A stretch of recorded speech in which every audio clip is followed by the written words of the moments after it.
ఏం పేరండి మీ పేరు? నా పేరు ఖాన్ అండి. ఏం చేస్తారండి? ఓపెన్ హార్ట్ అయ్యిందండి. పని ఏం చేయట్లేదు సార్. ఇంటికాడే ఉంటారు. ఇంటికాడే ఉంటారు. పెట్టుకున్నారండి మరి పెన్షన్? జగన్ ఉన్నప్పుడు పెట్టానండి. వచ్చినాయి అప్పుడు? రాలేదు సార్. అప్పుడే రాలేదు? అప్పుడు రాలేదు. అంటే ఆయన దిగిపోయే ముందు పెట్టాము, రాలేదు. మళ్ళీ ప్రభుత్వం వచ్చినాక మళ్ళీ పెట్టుకున్నారు.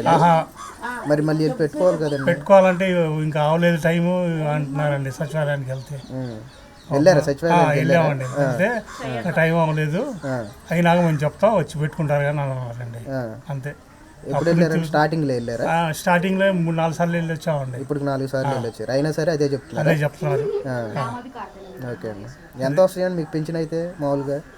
అసలు రాలేదు ఇప్పుడు దాకా, ఇలేదు. అంతకుముందు మీకు జగన్ ప్రభుత్వంలో 18,000 అవి పడ్డాయండి? ఏం పడలేదు. ఏం పడలేదు. మా అమ్మాయి కూడా అమ్మఒడి ఏం పడలేదు? ఏం పడలేదు. అమ్మఒడి కూడా పడలా. అప్పుడు కూడా ఏం పడలేదు మీకు? ఆ ప్రభుత్వంలో కూడా ఏం మీకు వచ్చిందంటే అమ్మఒడి వచ్చింది అప్పుడు జగన్ ఉన్నప్పుడు 18,000 రాలా. ఇప్పుడు అమ్మఒడి పడలా. ఇస్తారా లేదో ఇస్తారన్నారు, అది కూడా ఏమి లేదండి, ఇవ్వలేదు. అంటే ఆ ప్రభుత్వం బాగుందంటారు, ఈ ప్రభుత్వం బాగుందంటారు? ఇప్పుడు మీకు గుర్తాన్ని ఏముంది సార్, ఇప్పుడు వాళ్ళు ఇస్తే ఎవరు ఇస్తే వాళ్ళు మంచివాళ్ళు, అంతే కదా. ఇస్తేనే కదా సార్ బీదోళ్ళకి. అదే మీకు అప్పుడు ఇళ్ల స్థలాలు కూడా ఏం లేదండి. ఆ ప్రభుత్వంలో ఏమి అందలే. అమ్మఒడి మాత్రం వచ్చింది అప్పుడు. స్థలం ఇచ్చారు, పట్టా ఇచ్చారు, అది ఎక్కడ ఉందో ఏంటో మాకు తెలియదు, చూపించాలా. పట్టాలు ఇచ్చారు, అది స్థలం ఎక్కడ ఉందో తెలియదు. ఎక్కడని చెప్పారు అసలు స్థలం? అక్కడెక్కడో మంగళగిరి దగ్గర అన్నారు. పిలుస్తారు కదా స్థలం దగ్గర? పిలిచారు, పిలిచి వెళ్ళాము. వెళ్తే ఆ పట్టాలు ఏదో ఇచ్చారు, అంతే. ఈయన దిగిపోయాడు, ఈయన ఎక్కాడు. అప్పటి నుంచి వెళ్ళలేదు. అప్పుడు సెంటున్నారా ఎంతండి ఇచ్చింది? సెంటున్నారు ఇచ్చారు. మరి ఈ ప్రభుత్వంలో 2 సెంట్లు అంటున్నారు, 3 సెంట్లు అంటున్నారు గ్రామాల్లో. దాకా ఏం లేదు కదండి అసలు.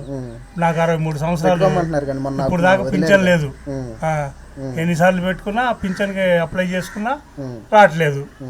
అదిగో అంటారు, సచివాలయానికి వెళ్తే తిప్పుతారు. తిప్పి రేపు రా, ఎల్లుండి రా, ఇంకా పట్టలేదు, ఇంకా టైం అవ్వలేదు అంటున్నారు. అంటే సచివాలయ సిబ్బంది అప్పటి నుంచి ఫస్ట్ నుంచి అట్లాగే అంటున్నారండి. ఆ ప్రభుత్వంలో కూడా అట్లాగే అన్నారు. ఆ ప్రభుత్వంలో అంటే దిగిపోయే ముందు పెట్టుకున్నారు. అప్పుడు పెట్టాం కాగితాలు, ఆ ఒక్కసారి పెట్టుకుంది. మళ్ళీ చంద్రబాబు నాయుడు గారు వచ్చినాక మళ్ళీ ఎన్నిసార్లు వెళ్ళినా ఇంకా టైం అవ్వలేదు అంటున్నారు. అది. నా పేరు సుంత అంతుంది అండి. అంతుంది అమ్మాయి, పెద్దమ్మాయి పెళ్లి చేశాను. అది లేని కుటుంబం. ఏమైందమ్మా ఇప్పుడు? భర్త చనిపోయాడుగా అమ్మాయికి. ఇప్పుడు ఈ పాప ఉంది 16 ఏళ్ళు. అదే ఎన్నిసార్లు అడిగినా కార్డులో భార్య అనేది పెట్టుకోలేదంట. వాళ్ళు పెట్టుకోలే, వాళ్ళు ఏం పట్టించుకోలే మమ్మల్ని. ఇప్పుడు పాప ఏమో ఇదిగా మరి రేషన్ కార్డు కావాలి, అది నాది. దీంట్లోనే మా అమ్మాయి ఉంది. తీమంటే ఎప్పుడో తీస్తాం కానీ అట్లా రావటం లేదు.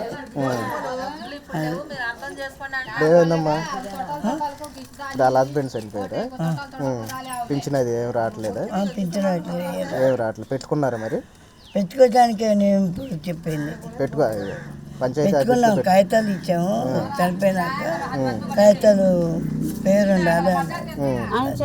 మరి అయ్యేవి లేవా కాగితాలు? అయ్యి డెత్ సర్టిఫికెట్ అయ్యేవి లేవా? ఇచ్చాము. భార్య అనేది పెట్టుకోవాలన్నా.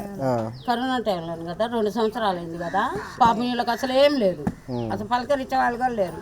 ఏంటో ఇటు వెళ్తా వస్తా పలకరించడమే కానీ ఎవ్వరు లేరు. అసలు ఆధారం అనే మాటే లేదు. దాని గురించి ఇప్పుడు వాళ్ళ అమ్మాయి ఉంది, వాళ్ళు పెళ్లి చేసుకున్నాక మంచోళ్ళే అన్నారు. చేసుకున్న కాడి నుంచి వాళ్ళు వాళ్ళ భర్త కూడా చనిపోయారు. అది ఇప్పుడు ఆ పిల్ల ఉందనే నా బాధ. అది ఆ పిల్లకి ఎవరు ఏమీ తెలియదు, ఇంకా నా దగ్గర ఉంటుంది.